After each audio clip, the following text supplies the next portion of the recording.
Welcome back. I'm Larry. Tonight we'll be working on my 1976 Ford truck. We got a burnout headlight, so we're gonna go ahead and replace that and take care of that and get it lit back up. All right, so if you've never changed a bulb in an old classic vehicle, they're all pretty much the same, give or take. But specifically these old Ford trucks, 73 all the way to 79, have the same basic principle. But 73 to 77 had this style of grille. I mean, with the round headlights. Early 78 had round headlights as well. But then, depending on if it was a Ranger, it could have square headlights.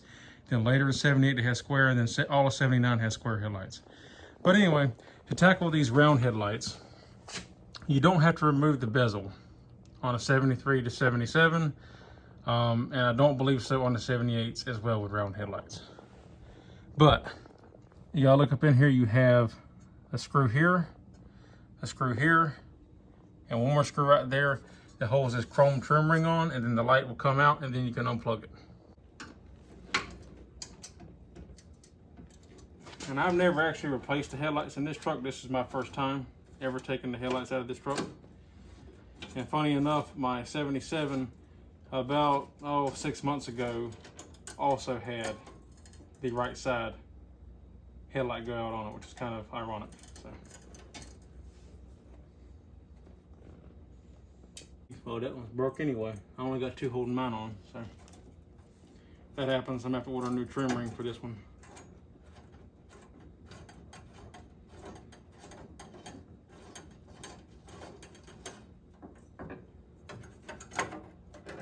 Sometimes that happens with age.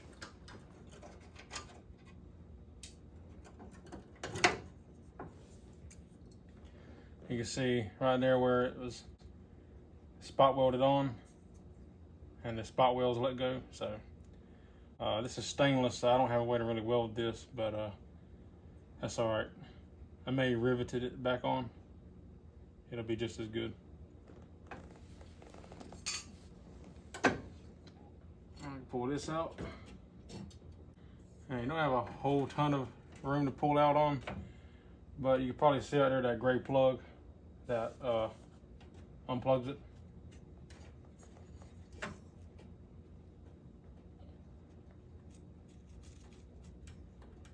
And just pull straight off like so. And then we're gonna get in here and clean this up. And this is actually a common problem on these old Ford trucks. Really a lot of old classics with these round buckets. But a lot of these old trucks, see how this dirt builds up in here? And then the bowl or the assembly, the housing will rust out at the bottom here, and that's why. So we're gonna clean that up while we got it apart.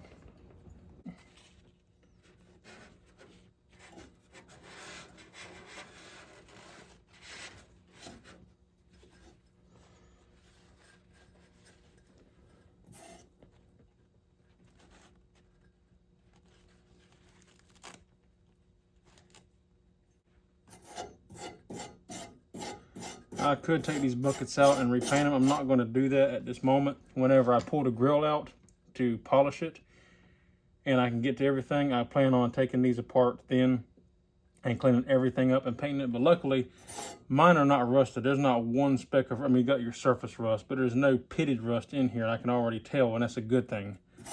Kind of surprising a little bit, but being that there's no rust in this truck, it's not super surprising on this one, but that's a common thing that happens to these trucks, is they always rot out right there.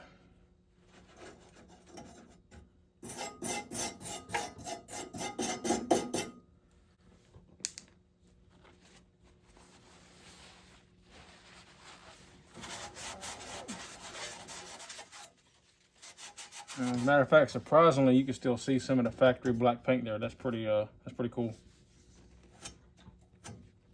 For now, until I, because I don't know when I'm gonna pull this grill out. For now, this is a quick little tip. I'm gonna put a little bit of quick wax, just spray some in here and wipe it to help prevent it from rusting anymore.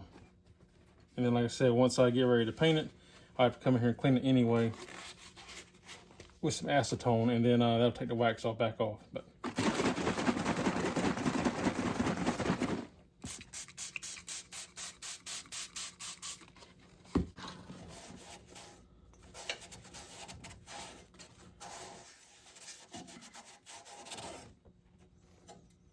See, I was also cleaning it as well.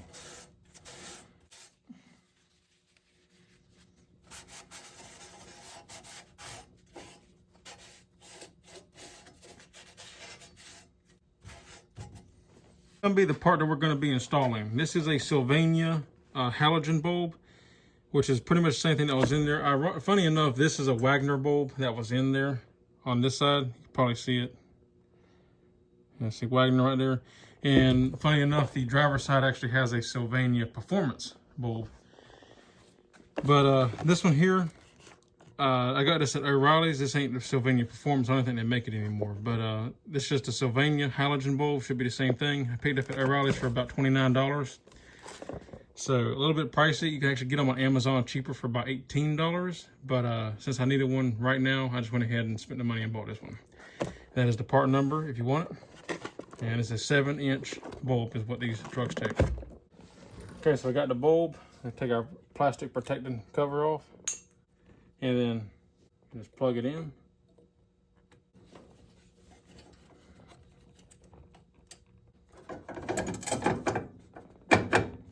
Now, I should note there are markings or there's indentions in the back of this that line up with these pockets here in the hub, or in the housing, I should say. So the bulb will not go in but one way.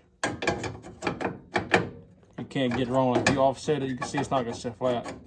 You turn it and you feel it lock into place. And then ordinarily, this is where you put your ring back on. You see it holds it perfectly. But I think I'm going to try to fix this one by popping a rivet in there if I am able to. You probably should have done that before I put the bulb back in the way.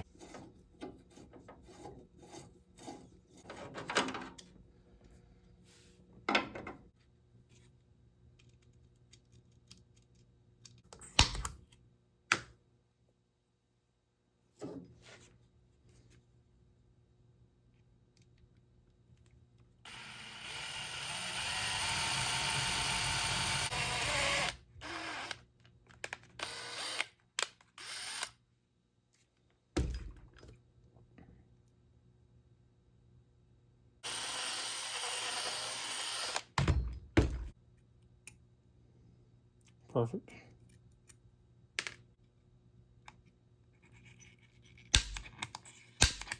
Truthfully, one rivet would probably be enough for something this small, but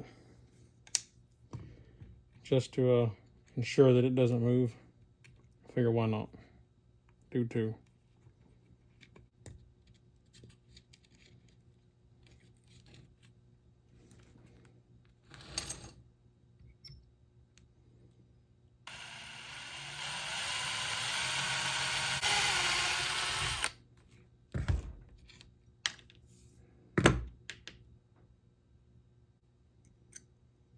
They'll be overlapped a little bit, but I don't think it'll cause a problem.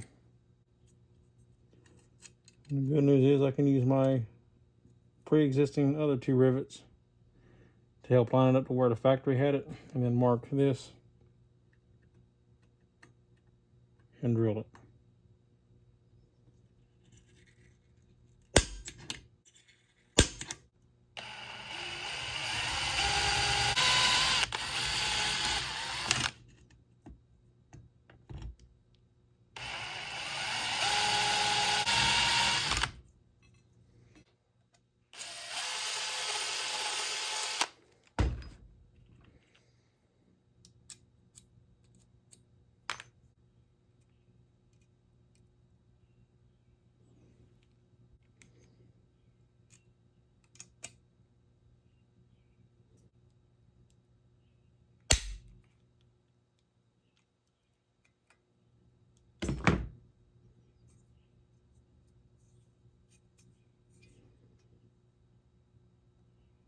See, really one would have been enough, but just to go a step further, I'm gonna go ahead and pop two in it, just to have it.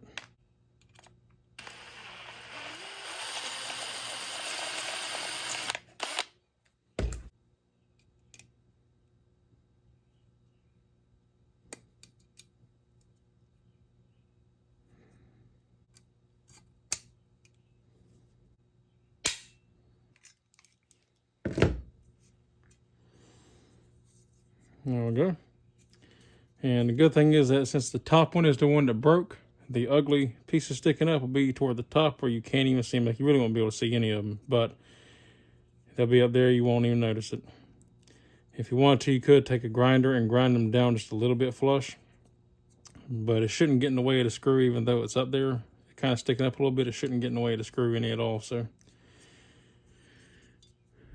and now we got a nice clean finish. And just as a test, you'll see that it doesn't get in the way of the trim ring or the bulb at all in any way. It sits flat.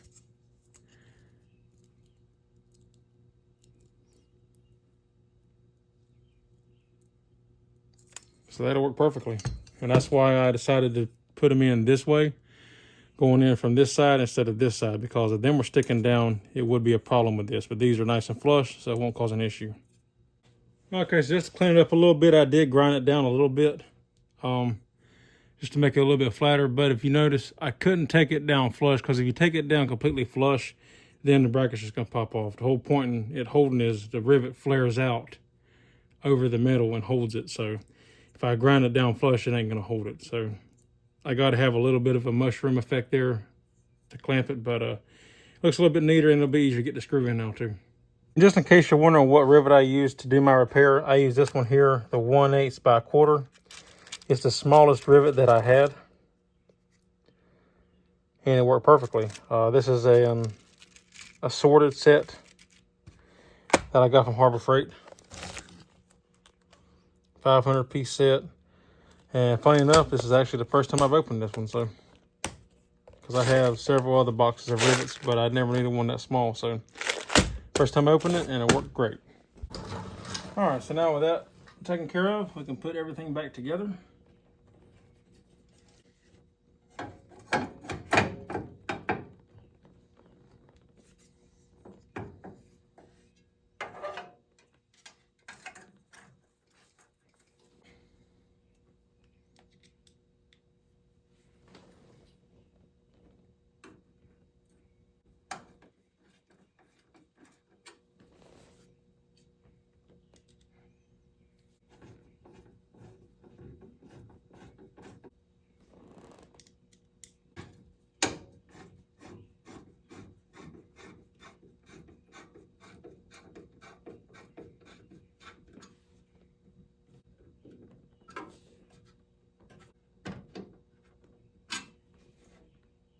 And that is a done deal.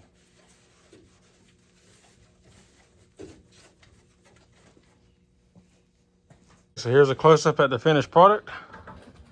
You can see that ring is nice and tight in there again now. And up top, you can see right there our repair. But like I said, with it being at the top, you can't even see it. And honestly, I hate that I accidentally hit the ring a little bit with my grinder, but it'll be okay. It ain't gonna, you're not gonna see it, like I said, especially like back here, you can't see it at all. When you're standing up, it's gonna be up there hidden, so you really won't see it. So that's the best repair I know how, unless you know how to weld stainless. So I could have probably put a tack weld on it a little bit with the welder, and it would have probably held anyway. But you know, this right here is quicker and probably more effective, honestly. So all right, so we got that bulb replaced, and I went ahead and changed the driver's side one off camera. So both of them are brand new. I put the exact same one in both sides just to keep it even. The driver's side one still worked, and even though technically it was kind of the same thing, I went ahead and just changed it to make them both brand new and even set. Now, funny enough, when I did the driver's side, this one had already been broke before, and the previous owner at some point had repaired it the same way I did.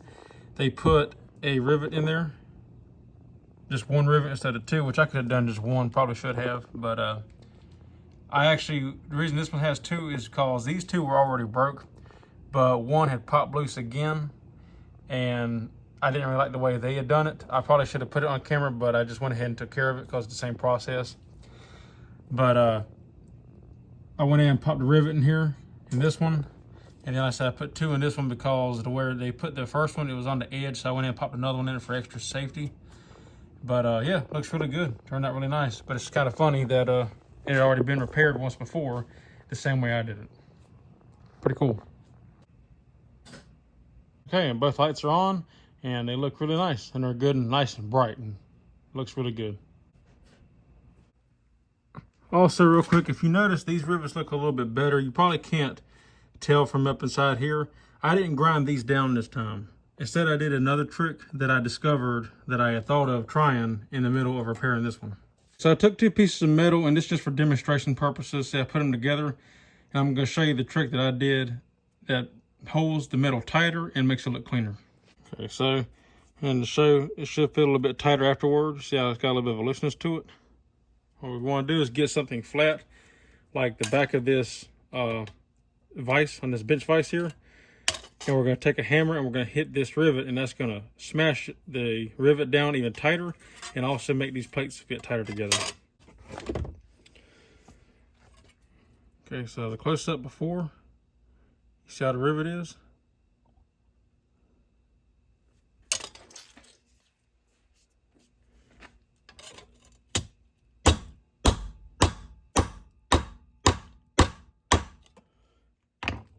And even that one, I went a little bit further than I did on those bezels. But you can see how it smashes that nice and flat. Makes it almost completely flat with the metal. And now this is much tighter. I can't really turn, I can break it loose now and get a little bit of movement out of it, but it's a whole lot tighter than it was. And I said I didn't even do the ones on the bezel even that hard. You can just tap it a couple times and it'll look much better. And that's all you gotta do. You can keep hammering a little bit more and make it even flatter if you wanted to. Okay, so this is what it looks like driving at night with the new headlights in. You see they look really, really good. They're nice and bright, light up the road really well. There's the brights. And yeah, I'm happy with that. They look very, very good. All right, that's all there is for this video. That was a quick, simple, easy install. The rivet trick, I like that a lot. I wish I had thought about it when I did the passenger side, but I just didn't think about it at the time. I popped a couple rivets in it and said, you know, let it go. But then when I did the driver's side, it crossed my mind to try that and see how that would work. And it actually worked beautifully. It worked very well, better than trying to sit there and grind it, and then you end up taking a chance of marking your ring and all that up. With that, you don't have to worry about it. It's a little tight to get the hammer in there, but it can be done, and it's not that difficult. Just a couple of taps, and those little rivets are easy to mushroom anyway, so a couple of taps and it's flat and it looks a lot better, holds tighter. So that's all there is for this video. If you like the video, give me a thumbs up. I'd appreciate it. If you're not subscribed, consider subscribing. If you have any questions, comments, or concerns, leave them in the drop box down below. And as always, thank you for watching. I appreciate it, and that's all there is for this one. So until next time, I'll see you in the next one. Take care.